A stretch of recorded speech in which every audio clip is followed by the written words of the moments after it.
చంద్రబాబు గారిని రాజకీయ ప్రత్యర్థులు సైతం అభినందించక తప్పదు. ఎందుకంటే ఆంధ్రప్రదేశ్ ని 17 మంది ముఖ్యమంత్రులు పరిపాలించారు. ఆంధ్రప్రదేశ్ ని 17 మంది ముఖ్యమంత్రులు పరిపాలిస్తే 16 మంది ముఖ్యమంత్రుల హయాంలో విద్యుత్ ఉత్పాదన 5,000 మెగావాట్లు. కానీ ఒక్క చంద్రబాబు నాయుడు గారి హయాంలో ఉత్పాదన 15,000 మెగావాట్లు. 16 మంది ముఖ్యమంత్రులు 5,000 కోట్లు, ఒక్క ముఖ్యమంత్రి ఒక 15,000 మెగావాట్. కాబట్టి ఈ యొక్క విద్యుత్ రంగం మీద వారికి ఎంత అపార అనుభవం ఉందో అందరికీ తెలుసు.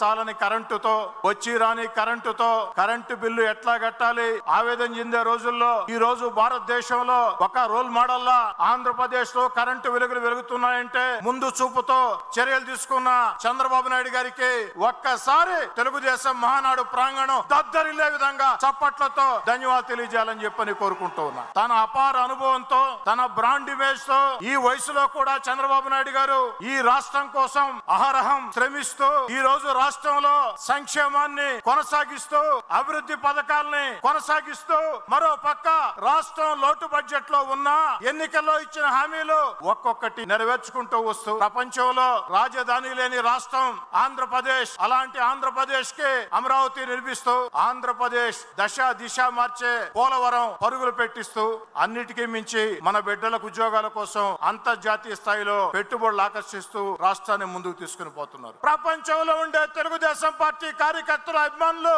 ఆకాంక్ష నారా లోకేష్ గారు తెలుగుదేశం పార్టీలో కార్యనిర్వాహక పాత్ర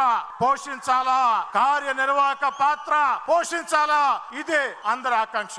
ఎందుకంటే ఆనాడు ఒక వ్యక్తి మాట తప్పకుండా, మడమ తిప్పకుండా నేనున్నా మీకోసమని యువగళం పాదయాత్రతో తెలుగుదేశం పార్టీ కార్యకర్తల భుజం తట్టి వీధుల్లోకి తీసుకుని వచ్చి ప్రజలకి ఒక భరోసా ఇచ్చాడు. అలాంటి నారా లోకేష్ గారు ఈ రోజు తెలుగుదేశం పార్టీలో క్రియాశీలక పాత్ర పోషించాలా అని అంటే కార్యనిర్వాహక పాత్ర పోషించాలా అని ఆకాంక్షని మీరు నెరవేరుస్తారని ఈ మహానాడు సాక్షిగా లోకేష్ బాబు గారికి కార్యనిర్వాహక పాత్ర అప్పజెప్పాలని నారా లోకేష్ గారి పోరాట స్ఫూర్తితో, చంద్రబాబు గారి యుక్తితో ఈ రాష్ట్రంలో తెలుగుదేశం పార్టీ ముందుకు కలుతుందని తెలియజేసుకుంటూ